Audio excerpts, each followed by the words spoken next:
Hi, this is Charles Kelly. Now look, on the 9th of August 2016, a 25-year-old man called Hugh Richard Louis Grosvenor became the billionaire 7th Duke of Westminster. And this is when his father, Gerald Grosvenor, suddenly died of a heart attack aged 64.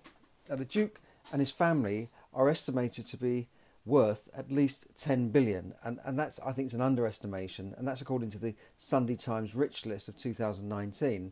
The exact amount of the wealth is very difficult to estimate, since most of it is held in property trusts, and there are just thousands of properties, thousands of freeholds, and this sort of thing. It's so difficult to estimate, and because each freehold will be valued differently according to how much time there was left on the lease. And I don't think anybody really knows all this apart from the family themselves in detail.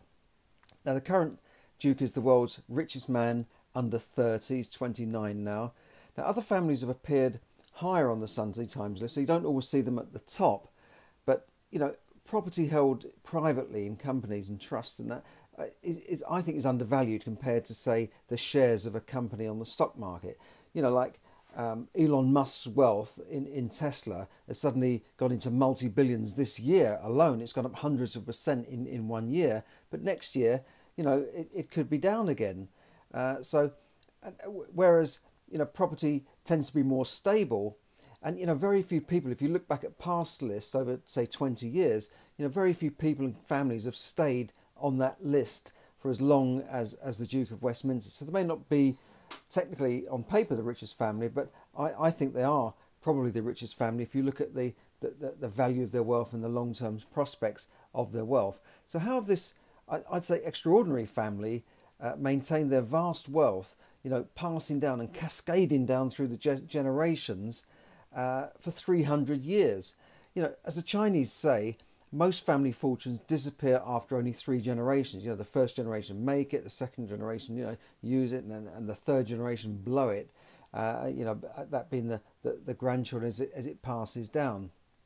Okay, so I think there are 3 main reasons, and you may have other reasons for this. But the first reason is obviously very smart tax planning.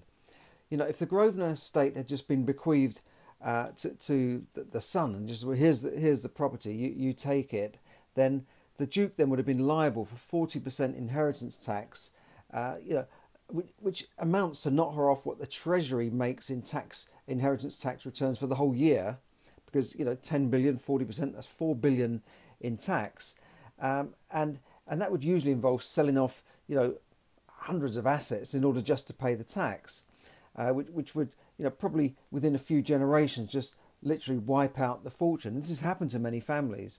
Now Hugh Grosvenor, like his father, legally avoided massive amounts of tax on that 10 billion and in inheritance tax because the majority of the assets are held in trusts. Now UK trust law ensures the survival of many of the country's largest fortunes, while less wealthy people and increasingly the middle classes are forced to sell off the family home to pay for IHT demands. And one of the reasons is that if all your wealth is tied up in one house, which happens to be worth $1 million because you bought it in 1964, it might be worth 2 million. You bought a house in 1960s in Muswell Hill and it's now worth 2.5 million, or you bought a place for $500,000 in Notting Hill. Remember, like that newsreader, it became worth 16 million, and because that is your main asset, you can't just say, well, I'm going to give this away to my children in a trust, or I'm going to gift it to them or put it in trust, but I'm going to live in it. That becomes a gift with reservation. Whereas if you had 100 houses, you could easily do that, because your residential home, which is still there, and you can give away parts of it, or you can put it in trust or gift it or whatever, because your money is not tied up in one place. So a lot of the people who are not exactly wealthy end up paying inheritance tax, whereas Hugh Grosvenor legally avoided. That's not to say they don't pay any tax. This is not true. There are taxes paid on trusts, and I think there was a story of in the 80s where they just settled the inheritance tax bill for the grandfather's estate of the previous Duke. So these things have been going on for years. They do pay tax. They employ thousands of people. Their tax is paid in the UK. They're not on some offshore trust. They pay hundreds of millions and billions over the years in taxes. So they're not living on an island like Branson, say, and not paying any tax. Now, the Grosvenor estate includes privately owned property business worth about 11 billion of prime property under management. The jewel in the crown really would be the 300-year-old London property business started in, wait for it, 1677. That's a few years after the Great Fire of London, 1666. 1677, when London was mostly in the city, you think of the Great Fire of London, the Samuel Pepys and that sort of thing, it was mostly around the city. And, if you went a little bit out, like you went into Hackney, London Fields, it was fields. And this business started in 16 with 500 acres of then, which will be largely rural land, fields and that sort of thing, covering much of Mayfair. Now Mayfair is one of the most exclusive places in London, and almost all of Belgravia, which is adjacent to Buckingham Palace, Knightsbridge, parts of Victoria, where you've got roads called Grosvenor, and home to places like Harrods in exclusive Knightsbridge, one of the poshest areas to live in the whole of the country. And Grosvenor's international property portfolio, because they've got property all over the world, but it includes places like office space in Silicon Valley, a science park in Edinburgh, freehold on the current US Embassy in Grosvenor Square, just off Oxford Street, and perhaps the most famous and exclusive streets in the empire is the Eaton Square.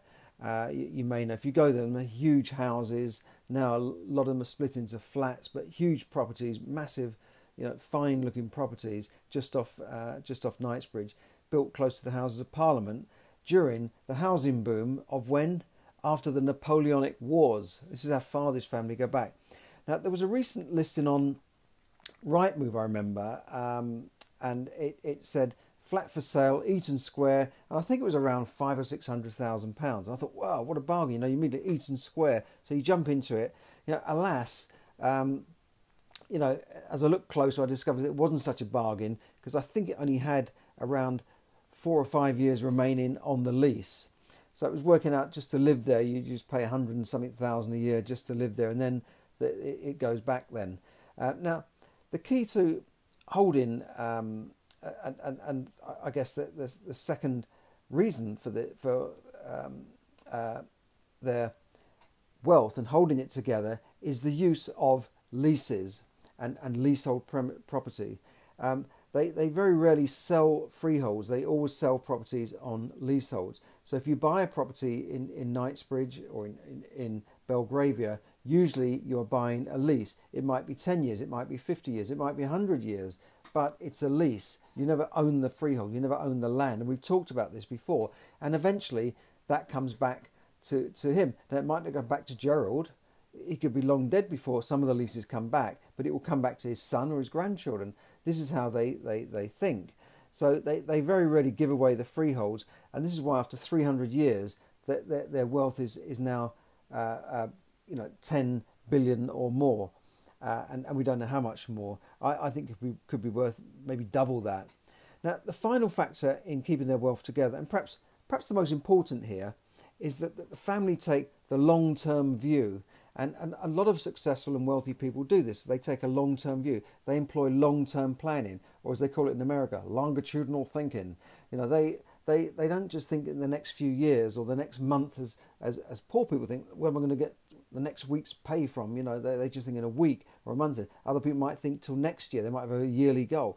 These guys are thinking many years ahead. And whilst most people would say, well, I'll leave a legacy for my children or my grandchildren, the Grosvenors and other super wealthy families like the Rothschilds, the Rockefellers and these sorts of people, they think several generations ahead and have a wealth preservation strategy. They're thinking about preserving their wealth, not just making it. They're preserving it. The previous Duke, I remember reading about the previous Duke, Gerald Grosvenor, or Gerald Cavendish Grosvenor, such a posh name. He saw himself as not as the owner of this empire. He saw himself as the custodian of the family fortune. He was just merely there for a time, and then it was passed on. And in fact, he struggled with the burden of this. and keeping it all together and being the custodian. He had a great responsibility, which even led to him being depressed. And you think, well, how can the richest man in the country be depressed? But they have problems as well. And it was one of these things that weighed heavily on him. Actually, this keeping it all together. This is not the sort of family that get the money and then spend it all and blow it all. You don't see them in the gossip columns that much. You don't see them out buying stupid things as somebody who just come into a lot of money would just go out and buy, super yachts, and maybe a yacht here and a yacht there and that sort of thing. I'm sure they've got these things, but they don't flash it around. This is old money, not new money, if you know what I mean. They're not nouveau riche. And, obviously the fact, I haven't mentioned this, but obviously the fact that the family's fortune is largely made up of investment property, some from some residential, but also some of the biggest farms in the UK, and offices and that sort of thing. That's obviously a major factor, when you compare it to a family business which could go out of fashion. If you look at most of the companies on the Dow Jones index from the last 100 years, most of them are gone. Probably most of the FTSE companies on the list from 100 years ago have gone. The East India Trading Company and these sorts of companies, a lot of them are not there, or they've changed beyond all recognition, or the family no longer own the shares. I think Ford's in America. I don't think even a Ford is on the main board now. The family have obviously got money, but however, that's not the only reason. I mean, thousands of property businesses have gone by the wayside, and if you look around the UK, it's literally littered with huge estates. Blenheim Palace and all these estates you can go to, which are now owned by the National Trust. If you don't know who the National Trust are, look them up.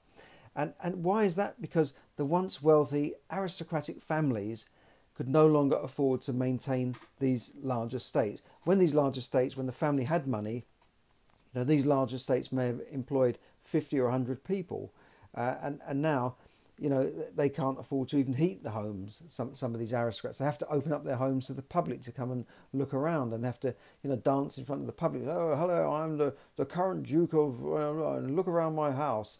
Just to maintain these properties. They're almost asset rich and cash poor. In fact, I know a family not far from me that their family lineage goes back to the Armada, and they've got a huge estate here and vast tracts of land, but most of it is kind of unusable because it's no longer a working farm, and most of it's just lovely fields and that sort of, but it needs to be maintained. They've still got a beautiful home, a stately home, but unless they can turn this property into, say, houses or something, then they are asset rich and cash poor. I'm not saying they're short of a few bob. They're not coming around asking to lend me a fiver, but they're not as wealthy as they look, and now with changing planning laws, these families might be able to cash in on land by turning them into housing estates through the local plan in the southeast,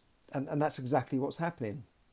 Places which were just farmlands and fields on the green belt even are now being put forward as housing developments, because a housing development when it's miles away from your house is not a problem for him, so these things are all happening, and this is part of the long-term thinking of these types of families, and really the people at this level, ordinary people don't think that long-term ahead. So the three factors which have kept the fortune of the Grosvenor family, the Duke of Westminster's, intact are: one, the use of trusts; two is tax planning; and three is long-term planning, long-term thinking. So there you go. That's the story of the Duke of Westminster. I hope you found that interesting. I've actually did write about him, I think, in my book, Yes, Money Can Buy You Happiness. And I've certainly written about that family in my new book to come out. So have a look at that. Check that out on Amazon. And I'll speak to you again soon. Have a great evening. Have a great day wherever you are.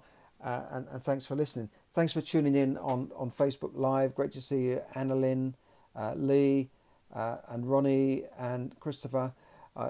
It's a bit late coming out here live at the moment, but I've got there in the end. But thanks for tuning in. I always appreciate your company and all of your comments. And today, I wonder what you'll say about this the Duke of Westminster family. Incidentally, I think they've given 12 million to COVID-19 charities recently.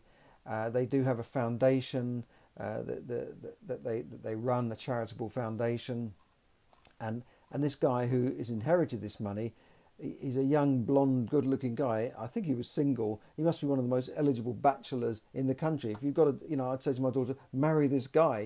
He's worth 10 billion. But there you go. I'm joking. So thanks for listening, and have a great evening. Bye for now.